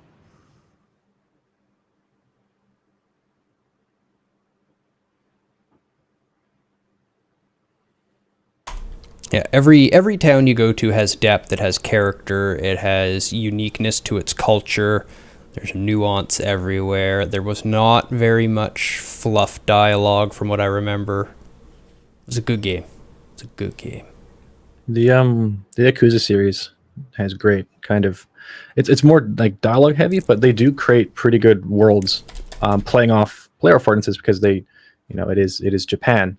But the kind of Yakuza underworld that they create is it's really I haven't seen too many games do it. Like I said, Grand Theft Auto kind of exposes you to Italian mafia and Russian mafia kind of worlds, but it's not as really world building. It's kind of just like, yeah, we're gonna kind of play off the fact that you've probably seen Scarface. You've kind of you kind of know what's going on, or you've seen like gangster flicks or like The Godfather and all that kind of stuff, and we'll play off those kind of cliches and affordances. Whereas I found with the Yakuza series, they're just like, no, we're gonna we're gonna play off existing culture, but shape it and build it into our own kind of culture and our own kind of world. And those games just kind of captivate you. I'm really glad Kamurocho.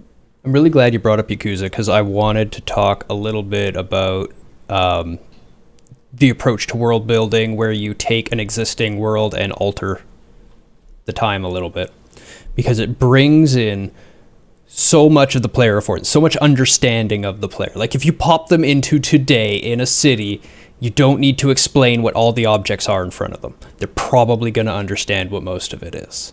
If it looks vaguely familiar, they know what's going on.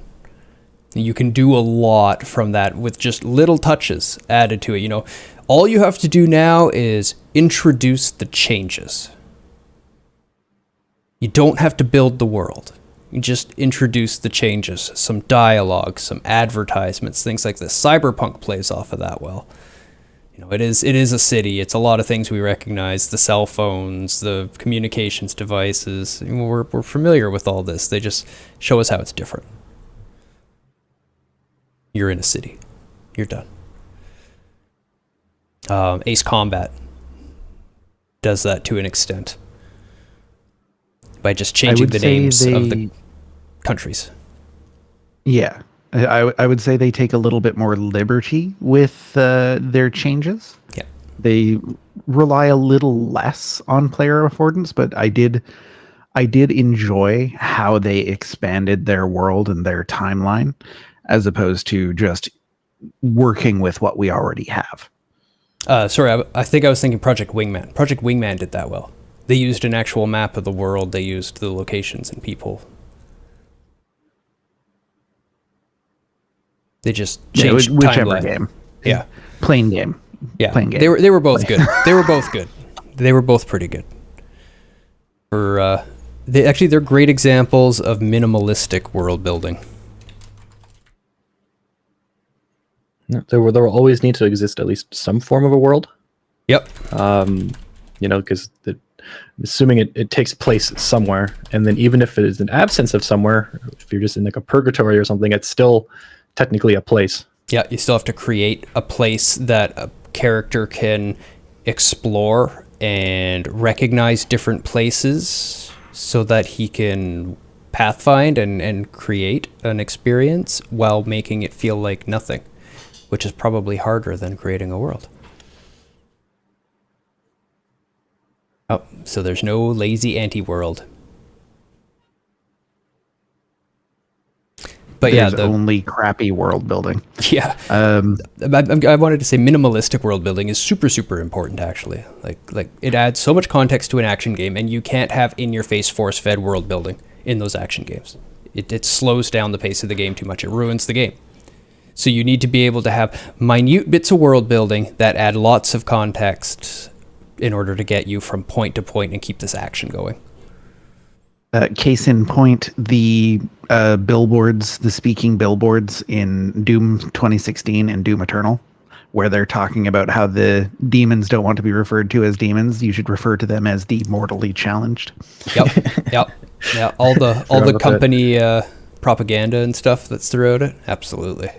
Yeah. You actually get, it's not great world building, I wouldn't call it. They play on a lot of knowing the Doom world already. But it was good enough to enjoy it and add some flavor and context to the shooting of demons. Again, relying a lot on player affordances, because if you know anything about video games, you probably know about Doom.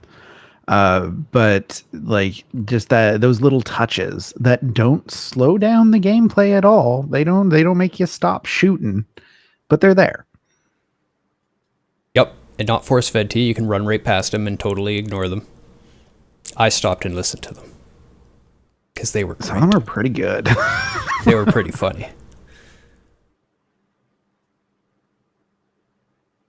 Not a lot from chat. 2. Chat's sleepy today. They were Chat up is late sleepy watching us today. play Valheim. That's true. That's true. Well, we're almost done, which means we can play Valheim soon. That's my plan when I'm done. What do I like? We didn't put Chrono Trigger up. We should probably put Chrono Trigger up. Yeah. What do we want to say about Chrono Trigger? Tight and concise. Everything has meaning. Yeah, it's probably good.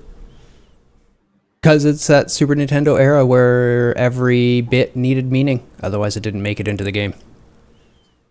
They Couldn't afford to be there. They filled that cartridge, and it was wonderful. Boy, did they. Planescape.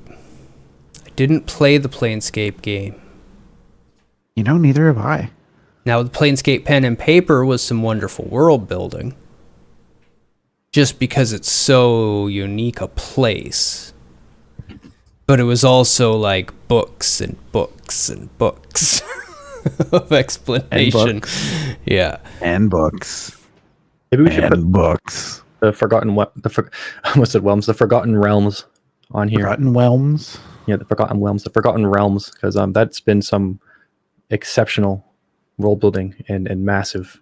For people who don't know, that's kind of just a Dungeons and Dragons kind of. The main background. Dungeons and Dragons world is Forgotten Realms. They have a lot of other ones, Ravenloft and Planescape and places like this that are interesting settings, but typically when you think D&D, you think Forgotten Realms. That's where Baldur's Gate and Baldur's Gate 2 are set. That's where Icewind Dale is And 3. set. Oh, and 3, yeah. 3 is coming out soon. You can pay for it Soon? now and... Question mark? Well, eventually. Coming out eventually. You can pay for it now and play the buggy first chapter of the game for full price. Don't do that.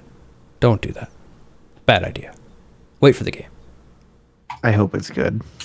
I really, really hope it's good. Everything I've heard from the people that played the first chapter have great things to say about it when it doesn't crash and break and when there's no major bugs, which is not very often, but I haven't heard too much on the bugs. I have a few people who play it and absolutely love it, but they haven't really complained too much ever about the bugs. I They've heard just been people saying how complain. they just absolutely love it and stoked for the rest of it. Yeah, I'm excited for the whole game. I want to play it. I mean, it's from the people who did Divinity, which I wouldn't put as a great world building. I don't really know anything about the Divinity world, but it's a ton of fun to play. So hopefully they have really good world building going on in the BG one. The Divinity world building is fine. And it's not bad, but it's enough to get you around. I would say perfectly serviceable. Yeah. The combat is extremely fun in it, though. And if they can capture the Baldur's Gate and Baldur's Gate 2 world building and experience and then include the creativeness of their combat from Divinity, that'd be amazing.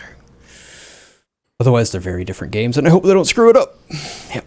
It would be an early access game if they didn't have save killing bugs, huh? Playing to board. Wouldn't be an early access game if they didn't have save killing bugs. Oh, I see, I see. The board was saying that update that ruins everyone's saves, and that's an unfortunate thing about early access. And for people who develop games, is that when you have a save game, all a save game file really is like saving state and saving the information of kind of what's gone on and what is with the player right now. But the problem is that once you start making changes to the game, you need to make sure that when you make changes, you need to update your save game file to support the new changes, but you also have to make sure to support the original legacy ones. So what happens is you'll get into a point where you now have to basically treat save games like a database and write migrations that migrate older save game versions to newer ones, because you never know what version a player is going to have. And a lot of time, that's a lot of work. So it ends up just breaking and bugging out, or some people will just say, new save game, you can only do, which I think is the Bannerlord approach to it, is certain features are only available on a newer save game. So you can keep playing your save game, but if you want the newer content, you need to start over and, create a save from that existing content. But that's just, like, I was mostly joking around when I was saying early access games, but it's kind of just what's going to happen with early access and save games is just that. Yeah.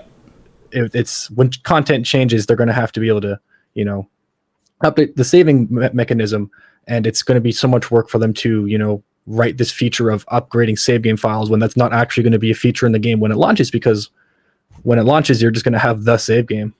Yeah, no, there's no need for them to do all that. You buy an early access game, you accept that they're going to need to make changes to state variables at times, and that's going to break your saves. It's early access.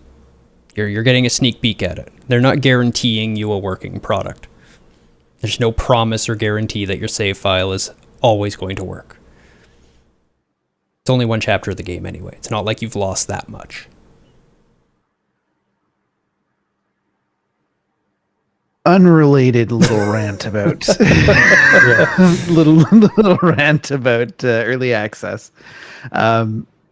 Boy, I really hope Valheim doesn't spend long in early access, because they're going to lose out on a ton of money, and everybody's going to abandon the game before it releases. I don't Maybe, know. maybe not. It's pretty good. It's pretty unique. No, it's like one of the most played games on Steam right now. So I think on that side of things, they're fine. If anything, what they probably could have just done. But if they had released it, $30, that's another 50% revenue. Yeah, I was going to say it's going to be, if they full released it instead of a discounted release, is a drawback. But then unfortunately, you still have those games that do a full priced early access release. Yeah, but and are garbage. Like, so I fully recognize that. Yeah, but we don't know if like $20 might actually have been their target. I'm assuming they'd maybe move it up later, but I don't know if I've seen anything about them saying that, this is a discounted price for the game. It's usually communicated when they do that, so it might just be a $20 game. On the store page, it did say that they are anticipating potentially increasing the price of the game later on. That's good. I know Skater XL did that, but it was a bit more explicit. They were just saying like the price reflects the game in its current state and will be, raised as updates get launched, which was a fine way to do it, because there wasn't much at first, but it was nice to, get in at $20 and experiment a bit and, give feedback. And then, if it's something that you're still interested in. But I think what Valheim did was good. I think their early access state is actually very not early access. But I'm wondering what their actual roadmap and scope is, because it could have just been, depending on the team and publisher size, it could have made sense, for a budgetary reason of, it can get that influx of cash so they can build the roadmap that they want. Oh, and that's the thing, right? Like, this is how early access should be handled. All of your systems are built. Your game is stable. You have a world. Put it in early access.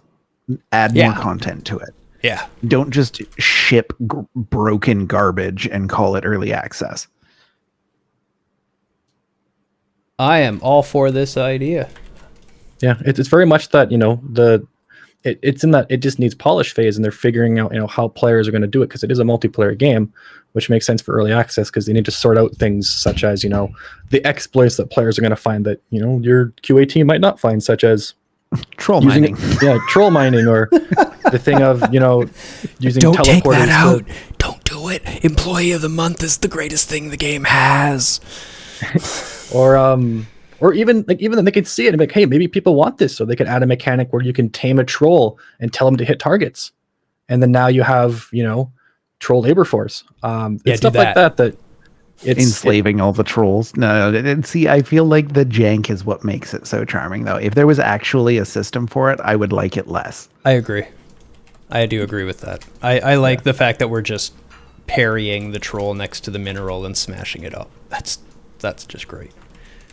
Yeah, and then they could also just decide to keep it. It's just that kind of the nice thing about it, and when it's done well, is that there's a community now of people playing Valheim and talking about Valheim and giving the feedback that the developers can, see. And if they're running analytics, which they probably are, but with it's italicized, I don't know. If they're running analytics, then they'll know, what the players are actually doing and how they're playing the game, and they can use that to kind of, sculpt their game design decisions going forward towards release.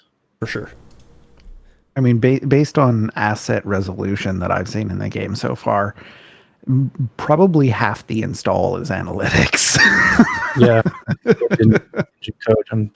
I was surprised. I'm like, wow. Yeah, 500 meg download. Game's a gig. Yeah, uncompressed. Yeah, and another thing too, like it might increase in size as if they start wanting to add assets or whatever, or like I say, they get more high fidelity textures for UI and stuff like that. But it's one of the games that have done early access well and right. It doesn't just seem like we desperately just kind of need the cash, or we're just going to open it up, and we know it's not even close to being finished, but we're just going to do it, or doing it because people are going to buy it. It was like, no, this isn't a playable state, and we want to we just want to see, how things are going. We need support from the community and financial and also, feedback. And I'm excited to see, where they come from, then directions and stuff that people come up with. Because, there's a lot of stuff in the building and the builders, a lot of requests that people are making on social media. Like, I really, yes, please. I Yes, want please. these tools, or I want the ability to have, an angled wall, or do all of this stuff. So then they can take all these requests and feed them into, a feature pipeline, and, start prioritizing them by, which ones are louder, and do more of a customer driven approach, which is nice, because even though they already own the game, you might not be, making money off the people who request it. There's going to be other people out there that, will want a higher fidelity product when the game's released, or if it's going to be a higher price. And these are the things that are like, okay, well, it'd be nice if we have all these features. You can add all these features, and as your game becomes more feature rich, you can increase the price. Or even if the game's released and you still have this community that's giving you ideas and you're responding to them, then you can start, creating DLC packs and expansions. Yes. Yeah, and it's a very appropriate way to do early access, I think. Like, if you're going to do early access for your game, this is the way to do it. Like, get community feedback, prioritize, think about your scoping that you're doing, think about, the things that your players are asking for, whether or not that's a reasonable ask, think about whether or not it's something that you can do within the timelines that you've set internally. Ooh, Torchlight's really good. The way that they're handling it, I think, is probably the best implementation of early access that I've seen. I would agree. There's a complete game here already. There is a complete game, and it goes to the end of their progression that they have now. Yeah, it's wonderful. I can't say enough good about it. I agree. And we just kind of rambled our way through talking about Valheim and early access, and now we have game winners. Yay! So Jaggernaut, Gmail, and Zelo, you've all won a game. I'll track you guys down. Jaggernaut, Stealth 2, a game of clones. I think I've seen some. It's kind of like a puzzle platformer, if I remember right. You know what? I can just actually look it up. I have not heard of it. Stealth game, Gmail indie game, is in adventure Discord. platformer. Pac-Man Championship. I don't think we need to look that one up. I think we all know what Pac-Man is. And Torchlight. I don't think you need to look up Torchlight either, but the original was a great game. 9 out of 10 on Steam. Totally deserving of that rating. Torchlight is wonderful. The follow-ups weren't as good, but Torchlight 1 was wonderful. The only thing that prevented me from completely fiending out on Torchlight was no centralized server for characters. Yeah. Great game, though. Oh, yeah. I wish they had that. If it had that centralized server for characters, it'd be the next Diablo 2. For sure. It really is that good. So, thanks for hanging out. Thank you for the ideas and the input. Those of you that were partaking, I hope you come away with some ideas. And if you're watching this in the future, I hope it's useful to you in the development of your world building. Until I eat some food and get back on to play Valheim, I'm Deus. I'm Rage, and the next topic that we're going to be doing, because Deus totally forgot, is going to be our first topic request. It's going to be middle market games. The next one is 2 game reviews. Yes, but the next panel. That's panel. Game reviews is game reviews. Game reviews is panel reviewing games. It's still panel. Okay, whatever. The next talk we're doing is middle market games and their absence in the current game market, and talking a little bit about why that is, talking about a little bit of, what a AA game is, a middle market game is, versus, some of the juggernauts that you see these days. Back to the sign off. I'm Rage. And I'm Pseudo. And may all your shots be headshots.